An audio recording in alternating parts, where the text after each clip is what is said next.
Good day, ma'am. My name is Clerickson Teo Carmelotes, and this is my manuscript speech.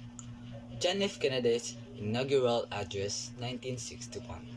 We observe today not a victory of party but a celebration of freedom symbolizing an end as well as beginnings signifying renewal as well as change. For I have sworn before you and Almighty God the same solemn oath our forebears prescribed nearly a century and 3/4 ago. The world is very different now, for man holds in his mortal hands the power to abolish all forms of human poverty and all forms of human life. And yet the same revolutionary beliefs for which our forebears fought are still at issue around the globe. Believe God the right of man come not from the generosity of the state but the hand of God.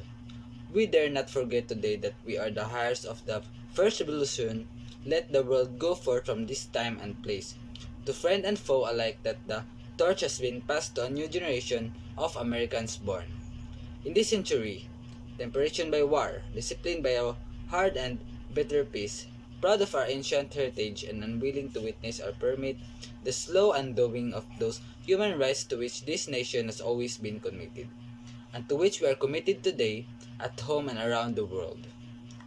Let every nation know, whether it is wishes as well or ill, that we shall pay any price, bear any burden, meet any hardship, support any friend, oppose any foe to assure the survival and the success of liberty. This much we pledge and more.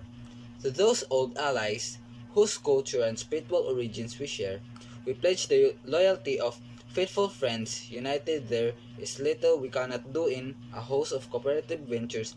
Divided there is little we can do, for we dare not meet a powerful challenge at odds and split asunder.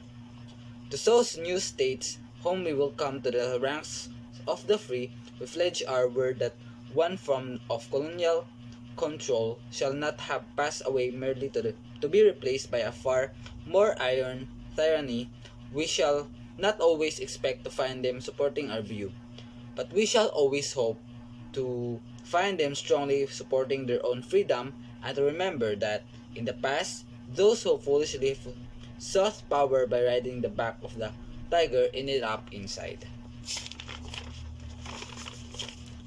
To those people in the huts and village of half the globe struggling to break the bonds of mass misery, we pledge our best efforts to help them help themselves for whatever period is required, that because the communists may be doing it, not because we seek their votes, but because it's right.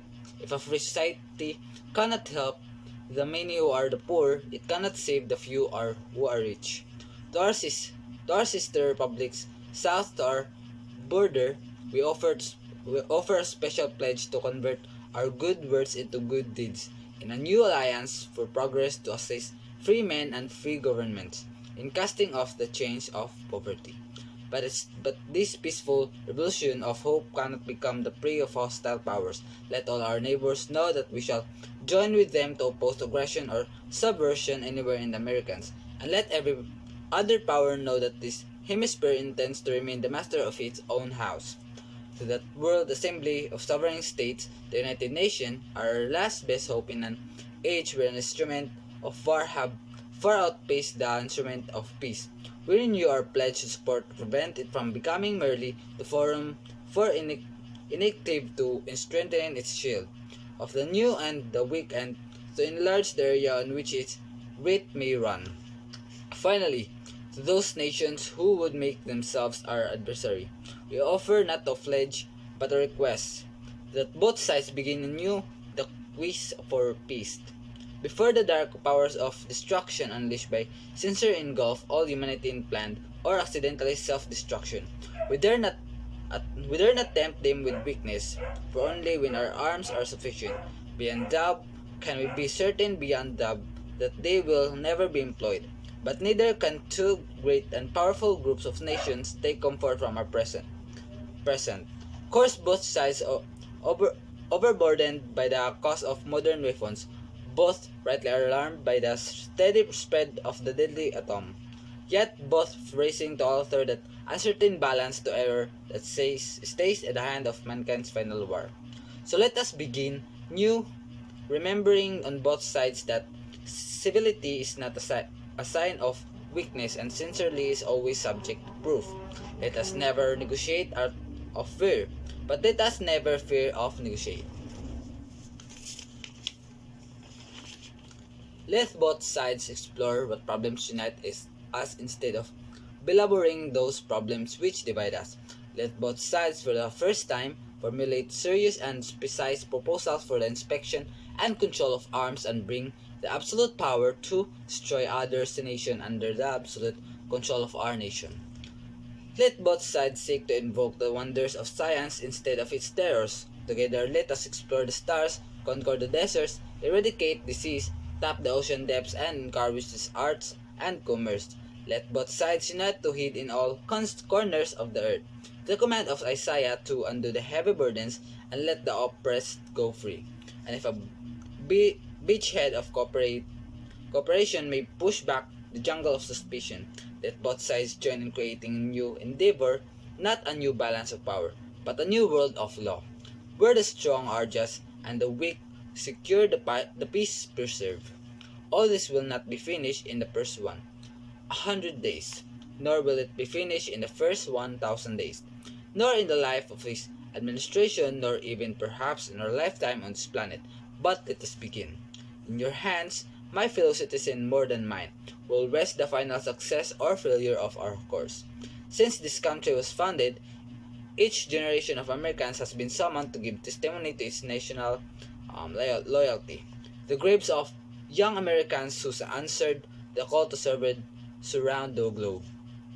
Now the trumpet summons us again, not as a call to bear arms.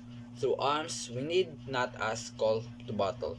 Through embattled we are but a call to bear the burden of a long twilight struggle, year in and year out, rejoicing in hope, patient in tribulation, a struggle against the common enemies of man, tyranny, poverty, disease, and war itself.